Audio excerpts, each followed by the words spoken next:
या विरोधक उलट्या सुलट्या सोडत होते. हा आमच्या संपर्कात आहे, तो आमच्या संपर्कात आहे, अमका आहे, यांचं काही झालेलं नाही. पण मी काल 6च्या 6 खासदार तुमच्या पत्रकार परिषदेसमोर त्यांना आणलं आणि पत्रकार परिषदेमध्ये सर्व मी खुलासा काल केला आणि पूर्णपणे कालच मी म्हणालो की आम्ही कुठलंही ऑपरेशन अर्धवट सोडत नाही, पूर्ण करतो, फुलप्रूफ करतो. त्याप्रमाणे खासदारांचं ऑपरेशन टायगर सक्सेसफुल झालं आणि त्या सगळ्या प्रक्रिया कायदेशीर आणि ज्या घटनात्मक प्रक्रिया आहेत ह्या संपूर्णपणे पूर्ण झालेल्या आहेत. सगळे 6च्या 6 खासदार खुश आहेत. आताच मला 2 खासदार भेटले आणि ते शिवसेनेमध्ये, मूळ शिवसेनेमध्ये बाळासाहेबांच्या विचारधारेने प्रेरित झालेली शिवसेना, विचारांची शिवसेना, हिंदुत्वाच्या विचारांची शिवसेना, सर्वसामान्यांच्या मनातली शिवसेना, या ठिकाणी त्या शिवसेनेमध्ये ते काल आलेत आणि आमच्या परिवारामध्ये आलेत. त्यामुळे ते खुश आहेत. आमचे आता अगोदरचे 7 खासदार, हे 6 खासदार, आता एक मोठी टीम तयार झालेली आहे 13 खासदारांची. राज्यसभेमध्ये 2 खासदार, असे 15 खासदार, एक मोठी टीम या ठिकाणी तयार झालेली आहे. आणि त्यामुळे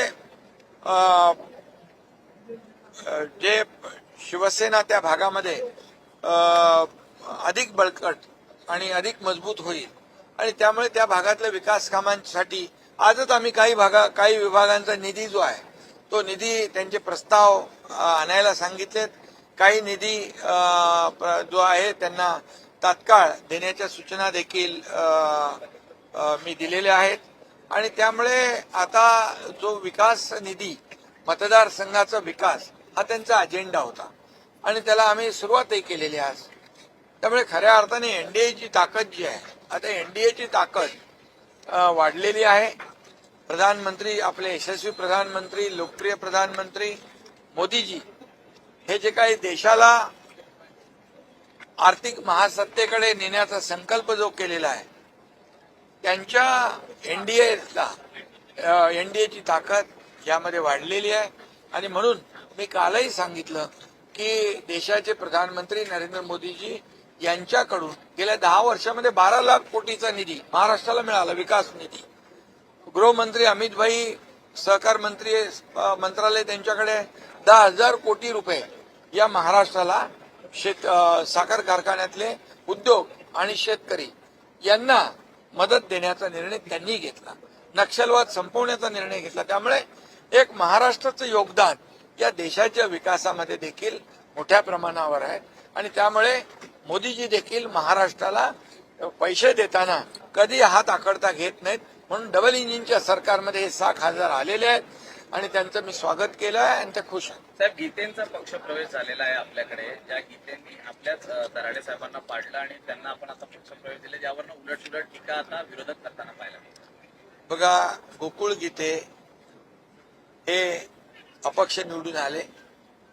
ते शिवसेना पक्षात थेट प्रवेश करू शकत नाहीत कायद्याने आणि म्हणून त्यांनी शिवसेनेचं सहयोगी पक्ष म्हणून, सहयोगी सदस्य म्हणून त्यांनी काल शिवसेनेमध्ये आणि माझ्याकडे इच्छा व्यक्त केली.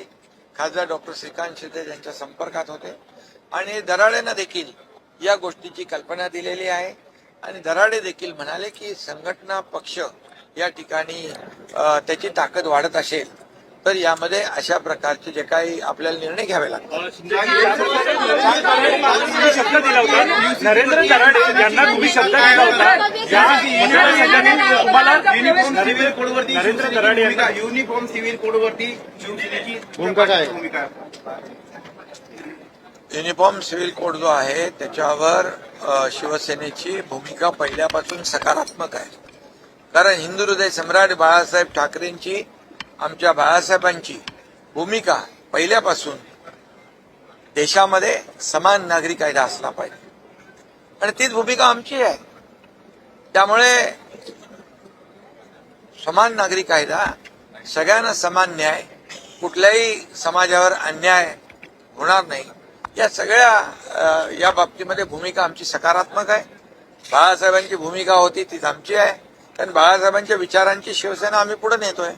त्यामुळे आणि या भूमिकेशी आम्ही सहमत आहोत. शब्द दिला होता यूनिफॉर्म सिविल कोड को लेकर शिवसेना आपकी पार्टी की क्या भूमिका है? क्या? यूनिफॉर्म सिविल कोड किसान नागरिक कायदा को लेकर मराठी हो गया जी, मराठी हो गया. बाळासाहेब ठाकरेंनी जेव्हा सांगितलं होतं उद्धवला सांभाळा आदित्यला सांभाळा पाळणा करा एक असं वक्तव्य किरण पावसकर असं बघा, तुम्ही आहे ना पत्रकार लोक अर्धे त्यांचे वाक्य दाखवता आणि अर्धे वाक्य तोडून टाकता. त्यांनी आता पत्रकार परिषद घेतली ना, त्यांनी सांगितलं ना, स्पष्ट खुलासा केला ना. त्यांनी बाळासाहेबांच्या वक्तव्यावर भाष्य केलेलं नाही, परवाच्या मेळाव्यातल्या वक्तव्यावर भाषण केलेलं आहे. बाळासाहेब आमचं दैवत आहे आणि बाळासाहेबांचा अनादर कोणीच करू शकत नाही. किरण पावसकर नाही, एक साधा शिवसैनिक पण करू शकत नाही. शिंदे साहेब ज्या प्रकारे 2019ला निवडणूक आहेत, जे खासदार नवीन तुमच्याकडे सेना आले, भवनासंदर्भात जागांची चाचपणी सुरू असल्याची माहिती मिळते. दादर आणि बीकेसी काय कोणाला पोटात कोणाचा प्रॉब्लेम आहे काय? अरे काम करायला ऑफिस नको का? बाळासाहेब भवन आहे, आणखी कार्यालय, शिवसेना मोठी होतीये, संघटना मोठी होती, मग कार्यालय नको? मग काय कोणाला काय प्रॉब्लेम आहे?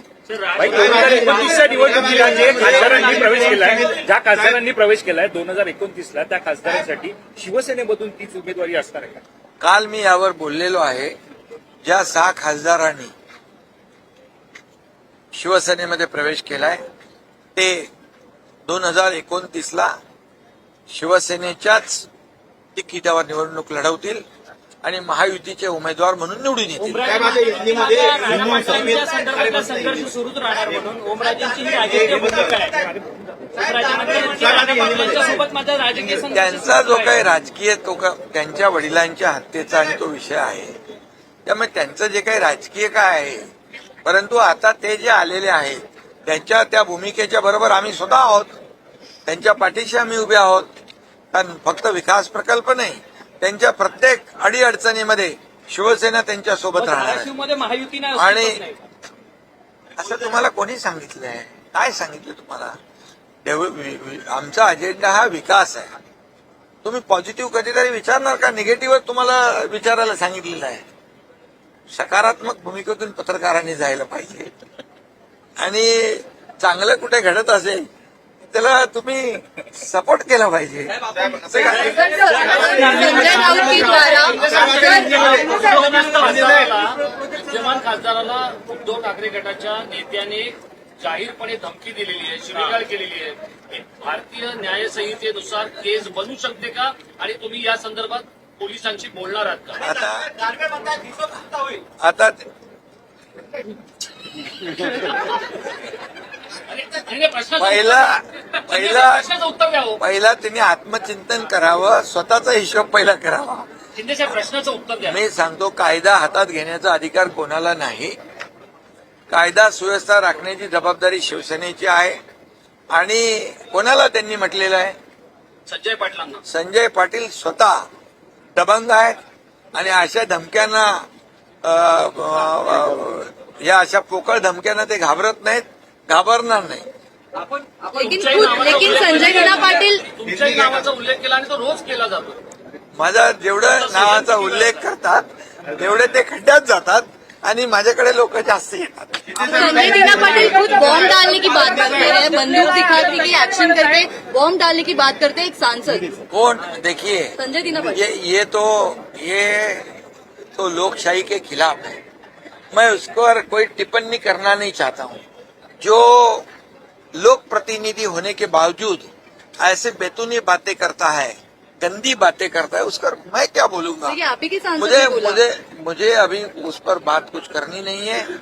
हमारे जो सांसद है, ये सांसद जो है ये डेवलपमेंट के लिए आए हैं और हम किसी को अड़ाने के लिए नहीं, किसी को तोड़ाने के लिए नहीं, हम शिवसेना बढ़ाने के लिए आए हैं.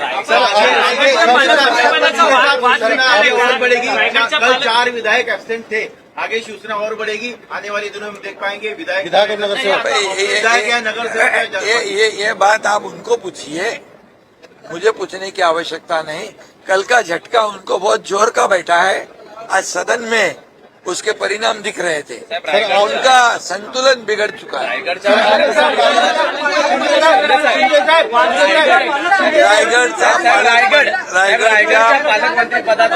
रायगडच्या पालकमंत्री पदाचा तिढा लवकरच सुटेल।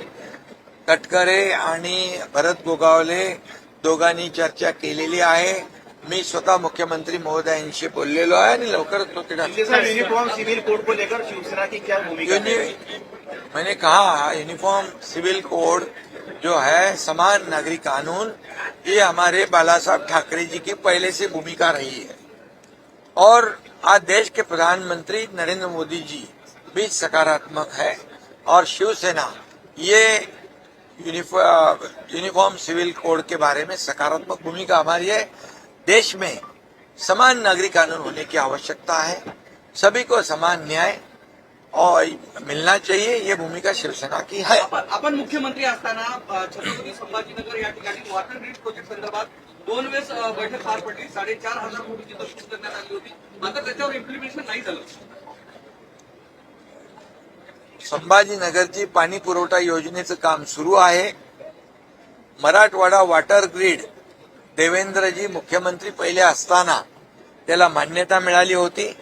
महाविकास आघाडीचं सरकार आल्यानंतर मराठवाडा वॉटर ग्रीड ते थंड बस्त्यामध्ये बांधून टाकलं।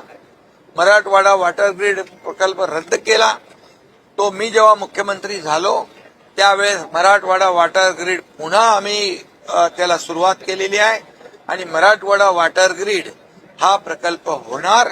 मराठवाड्याचा दुष्काळवाडा हे नाव जे आहे हे पुसून टाकण्यासाठी, कायमस्वरूपी तिकडचा दुष्काळ मिटवण्यासाठी मराठवाडा वॉटर ग्रीड महत्वाचा आहे आणि या बाबतीमध्ये आमची जेव्हा मी होतो, देवेंद्रजी होते, प्रधानमंत्री मोदी साहेबांशी चर्चा झाली तेव्हा त्यांनी सांगितलं इंट्रा स्टेट मधले जे प्रकल्प आहेत, नदीजोड प्रकल्प, याला नदीजोड प्रकल्पाला प्राधान्य द्या आणि नदीजोड प्रकल्प जे आपल्या अंतर्गत राज्यातले आहेत त्या प्रकल्पांना प्राधान्य दिलं तर मोठ्या प्रमाणावर लोकांना दुष्काळापासून आपण दिलासा देऊ शकतो। 6 सांसद आपकी पार्टी में जुड़ चुके हैं, लेकिन क्या लोकसभा स्पीकर के साथ कोई मीटिंग हुई है? ओम बिरला के साथ मीटिंग सच में हुई है? देखिए मैं क्या कोई सच में? मीटिंग ऑफिशियल, क्योंकि अभी तक कोई फोटोग्राफ, कोई लेटर आपको सामने आया नहीं। मैंने कल कहा कि ये 6 सांसद शिवसेना में शामिल हुए हैं, आपके सामने लाया था ना उन्हें। अभी लेकिन लोकसभा कोई legal proceeding- legal proceeding complete हो चुकी है। लोकसभा अध्यक्ष जी के पास जो भी कानूनी कार्रवाई करनी थी, जो भी घटनात्मक कार्यवाही उनके पास करनी थी, वो सब पूरी हो चुकी है और इसीलिए कोई भी कुछ भी कहे आप उस पर भरोसा मत रखो।